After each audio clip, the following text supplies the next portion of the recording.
Communion au quotidien. Bonjour amis, je vous remercie d'accueillir ce nouveau numéro de Communion au quotidien pour ce mardi 2 août 2022. Je continue de prier et demander à Dieu de vous combler de ses grâces multiples, notamment de vous accorder sagesse, intelligence, discernement pour comprendre sa parole et grandir dans l'obéissance à Dieu et l'amour pour lui. Bienvenue amis, veuillez prendre place pour ce moment de communion en famille.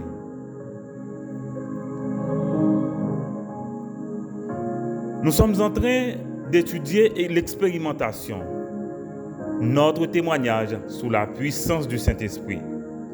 Cette étude est basée sur le livre des Actes des Apôtres.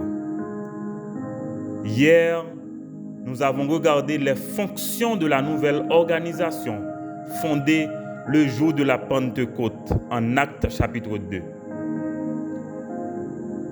Je vais dire que l'église commencée en Actes chapitre 2, c'est une prophétie qui était accomplie. Parce que Jésus-Christ est dit dans Matthieu 16, verset 18, « Je bâtirai mon église ».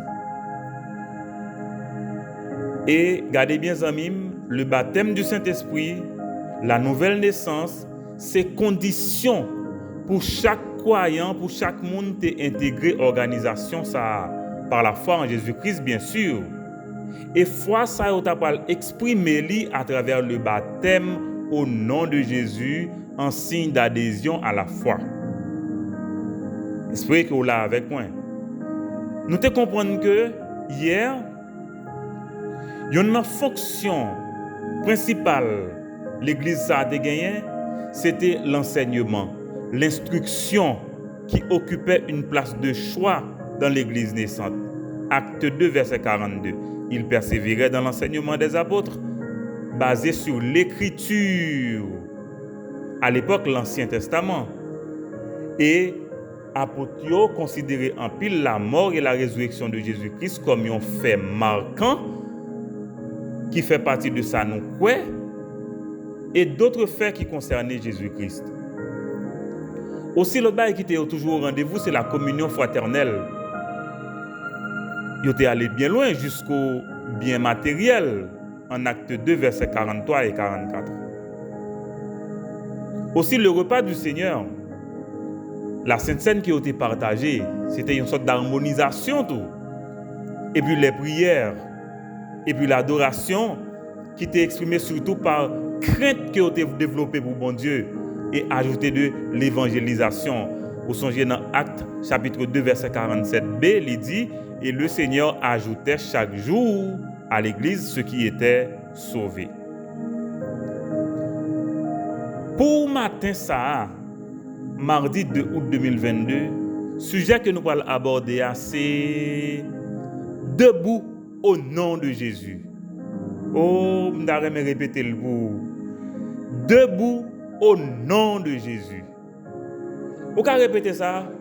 « Debout au nom de Jésus ». Amen. Nous lisons en Actes chapitre 3, verset 1 à 10. Pierre et Jean montaient ensemble au temple à l'heure de la prière. C'était la 9e heure.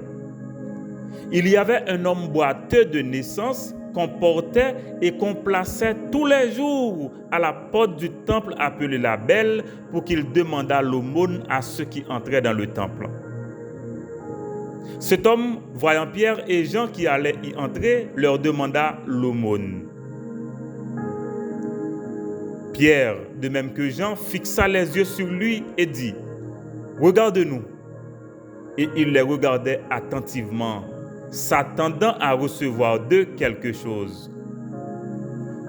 Alors, Pierre lui dit « Je n'ai ni argent ni or, mais ce que j'ai, je te le donne. Au nom de Jésus-Christ de Nazareth, lève-toi et marche. » Et le prenant par la main droite, il le fit lever. Au même instant, ses pieds et ses chevilles devinrent fermes. D'un saut, il fut debout et il se mit à marcher. Il entra avec eux dans le temple, marchant, sautant et louant Dieu. Alléluia. Tout le monde le vit marchant et louant Dieu. Ils reconnaissent que c'était celui qui était assis à la belle porte du temple pour demander l'aumône, et ils furent remplis d'étonnement et de surprise au sujet de ce qui lui était arrivé. C'est la parole de Dieu, amis. Premier détail que je vais considérer avec vous pour passage ça, c'est dans verset 1. L'heure de la prière, le rendez-vous avec le Seigneur. Pierre et Jean montaient ensemble au temple à l'heure de la prière, c'était la 9e heure. Zamim, c'était une rencontre importante et c'est une rencontre très importante. Au songe Daniel 6, verset 10. Il priait 3 fois par jour avec le regard tourné vers Jérusalem. David dit dans le psaume 55, verset 18, « Le soir, le matin, à midi, je soupire et je gémis et il entendra ma voix. » C'est pour dire que c'était une habitude pour les Juifs pour prier 3 fois par jour. C'est un temps nécessaire pour communiquer avec Dieu. Zamim, si sous la loi juive qu'on priait 3 fois par jour, eh bien, sous dispensation de la grâce là, comme ça la Bible dit, c'est pour nous prier sans cesse et au nom de Jésus et par la foi. Sans cesse. Ok? 1 Thessaloniciens 5, verset 17. Jésus nous encourage à prier sans jamais nous relâcher. Luc 18, verset 1. Et il nous assure de l'exaucement en son nom et par la foi. Jean 16, versets 23 et 24. À ce rendez-vous de la prière, à ce rendez-vous avec le Seigneur, à ce rendez-vous de communication avec Dieu, Pierre et Jean y sont arrivés. C'était le premier rendez-vous de la journée, 9 heures. Un deuxième fait marquant que nous avons regardé dans le passage, ça, c'est un paralytique mendiant. Un homme boiteux de naissance qu'on portait et qu'on plaçait tous les jours à la porte du temple, appelé la belle, pour qu'il demandât l'aumône à ceux qui entraient dans le temple. C'est ton business. Cet homme, voyant Pierre et Jean qui allaient y entrer, leur demanda l'aumône. Zamim, on parlait. C'est une situation qui incitait compassion, qui attirait attention à Potio. Certainement, paralytique là était toujours là. Nous sommes l'église dans la parole là qui dit nous que ils étaient là tous les jours. Et c'est pas pour qu'on les vienne, non, c'est les gens qui viennent déposer là. Il est là chaque jour. Zamim, bien souvent, les personnes vulnérables, notamment ceux qui mendient, ils considèrent le temple comme un endroit idéal pour activité. Ils pensaient qu'ils sont capables de bénéficier de générosité, les gens qui viennent dans le temple, et soit qui viennent pour bailler au monde, comme on a fait, ou bien ils viennent pour venir contribuer dans le temple. Mais je dis bien, amis, il y a 3 mots que moi prends pour caractériser la réalité. Ça. Et j'appelle ça une réalité en 3 V. Une réalité en 3 V. Vulnérabilité, victime, vice. Vulnérabilité en raison que c'est un paralytique. C'est-à-dire qu'il y a une activité que n'est pas capable de faire. Et dans l'époque, ça, on est d'accord avec moi que l'activité qui était plus répandue, c'était agriculture. Donc, il est clair que ce sont des personnes à besoin. C'est-à-dire qu'ils étaient vulnérables. Mais victimes aussi, notamment du péché. On regarde ça. Il y a un paralytique mendiant depuis des années sans que la situation ne soit prise en compte de manière structurelle. Zamim, si la mendicité est un vice, un péché, l'attitude des religieux ne l'est pas moins. Maintenant, comment répondre à défi ça?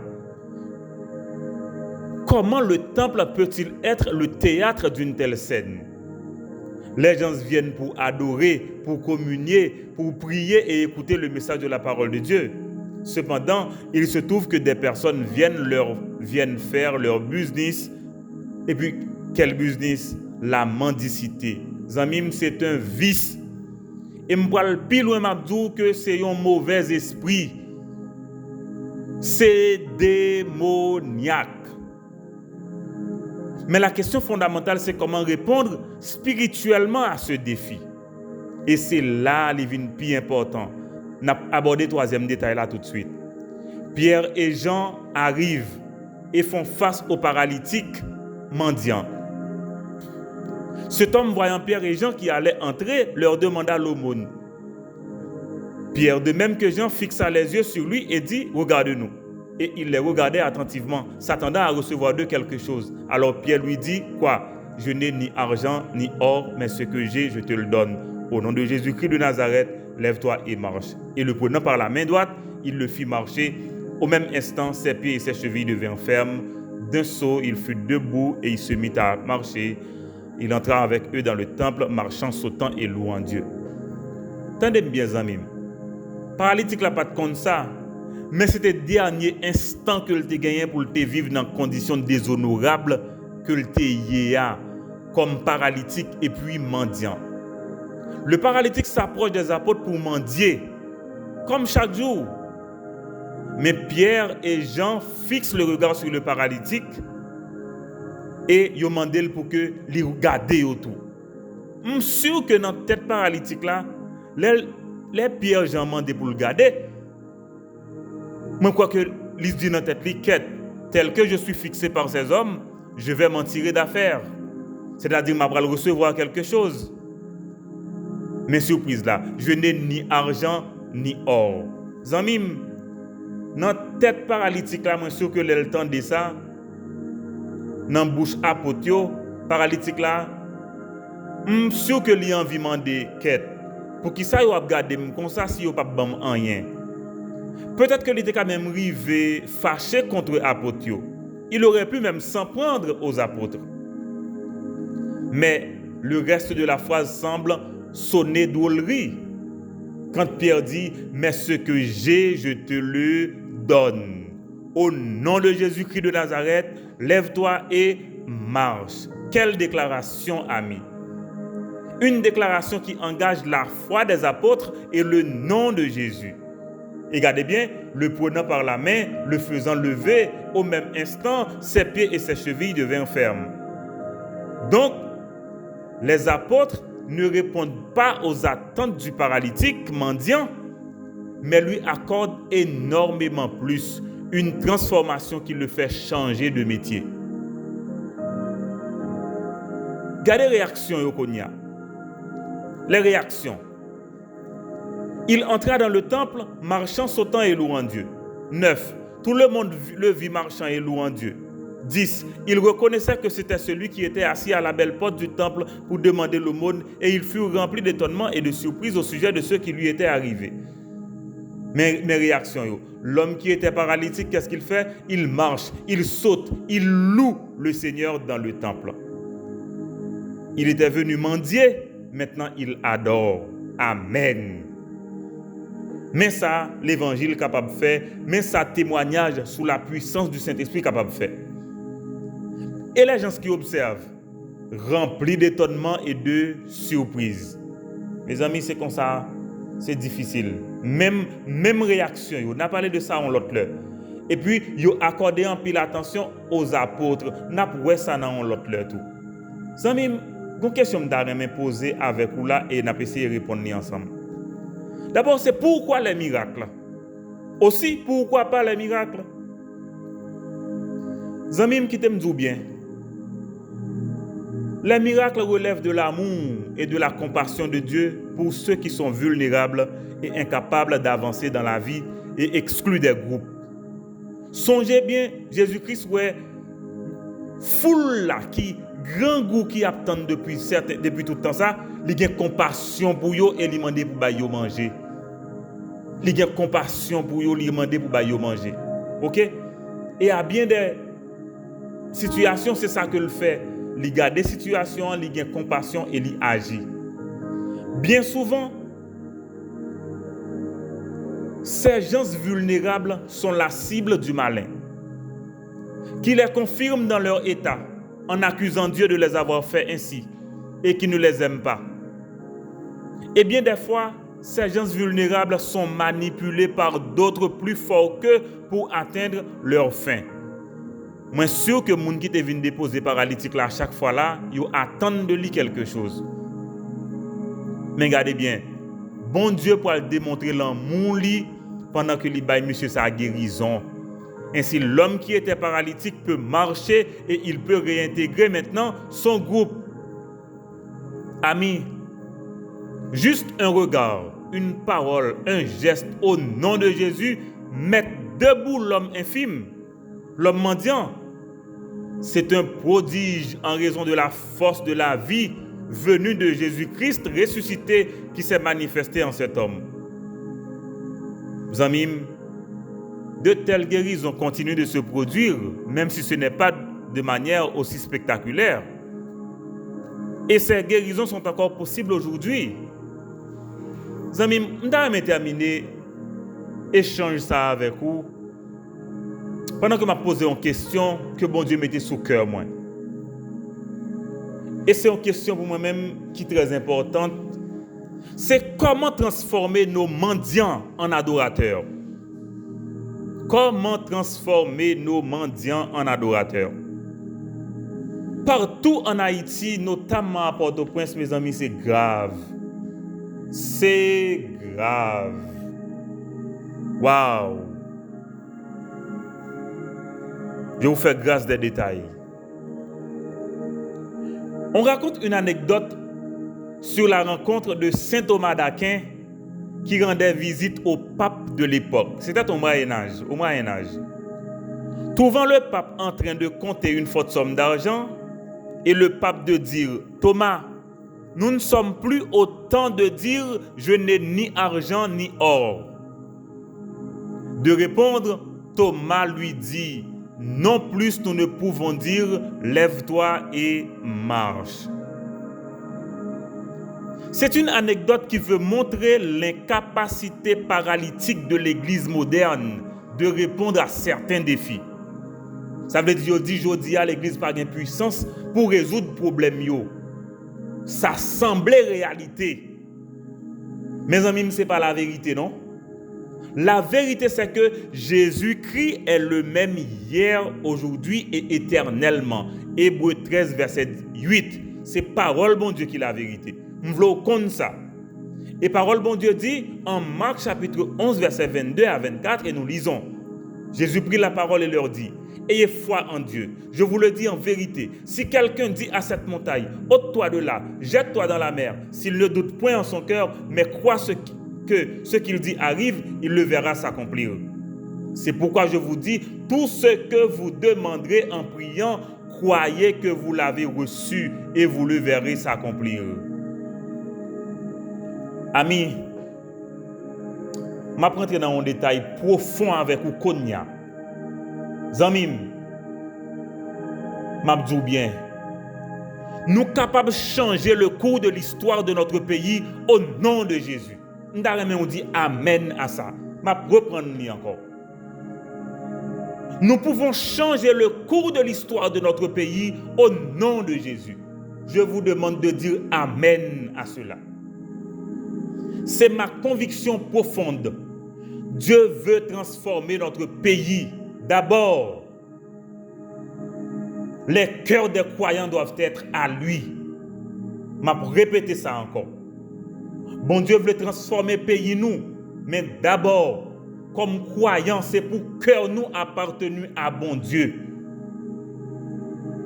Et je vais vous le dire, c'est une vérité. Je vais le dire parce que c'est la vérité.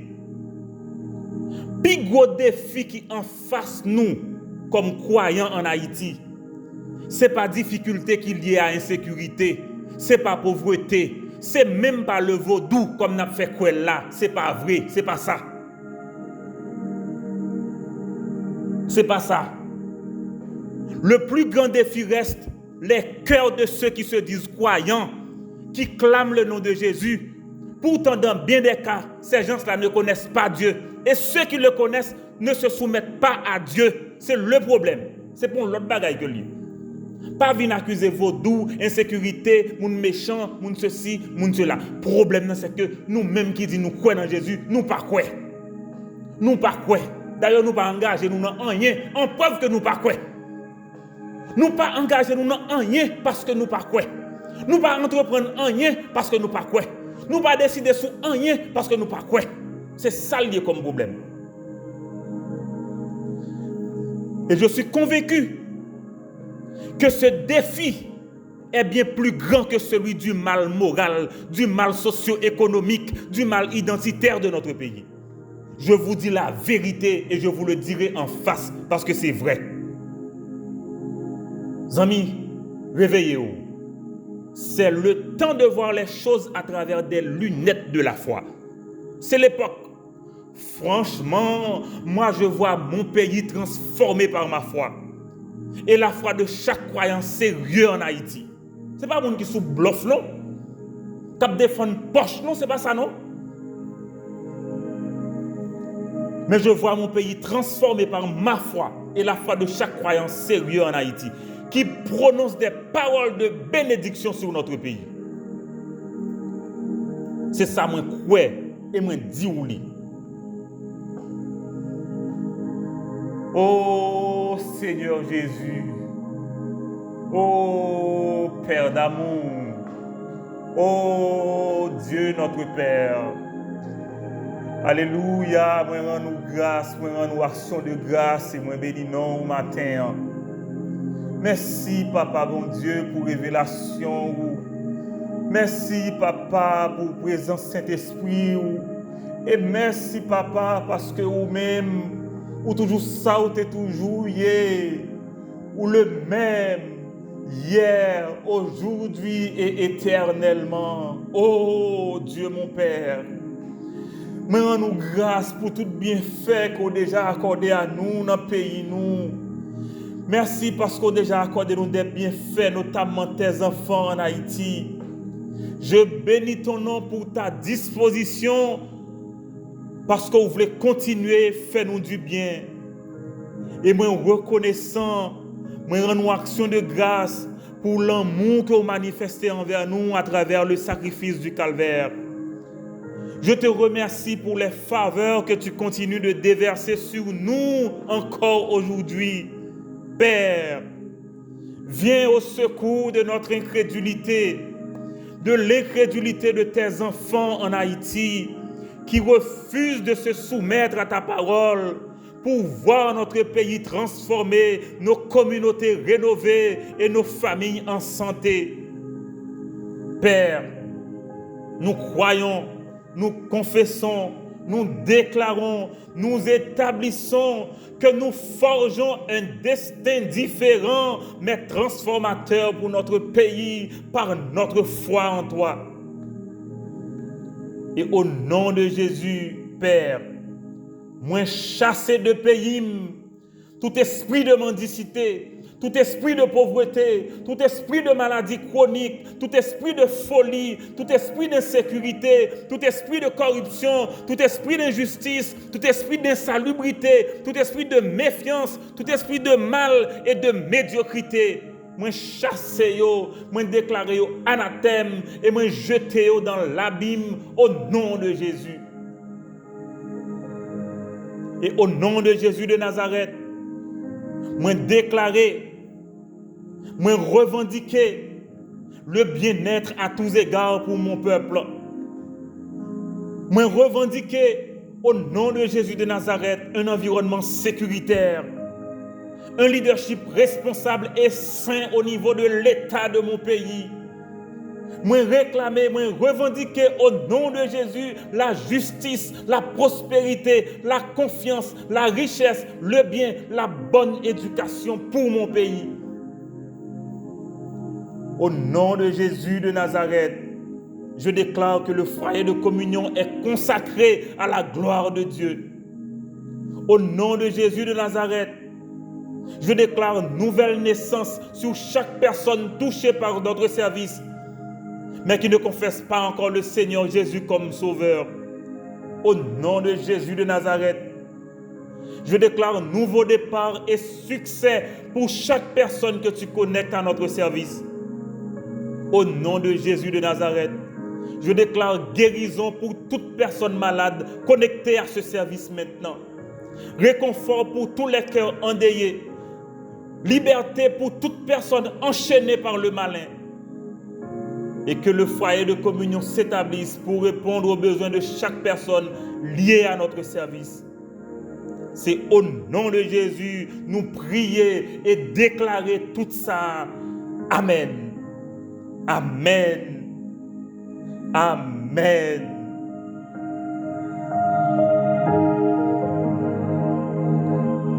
Zamim, moi comme un rêveur qui voit mon pays différent. Moi comme un rêveur qui voit pays moins capable de nourrir petit li.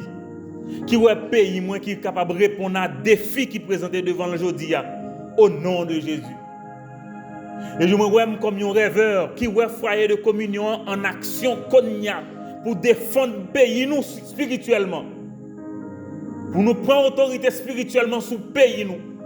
Pour nous déclarer que tout mal bannir de nous. Et pour nous travailler pour bien-être pays nous. Moi, chaque personne connectée à service foyer de communion devenir disciple de Jésus-Christ de Nazareth. Et a fait face à tout défi qui présentait devant eux par la foi. Qui a déclaré au nom de Jésus parole qui pour exécuter, qui pour transformer. Zamim, moi souhaite une excellente journée jeudi au nom de Jésus. Une journée côté où expérimenter la foi, côté où déclarer des paroles de foi sur la vie ou sur la vie famille ou sur le pays ou. Merci, amis.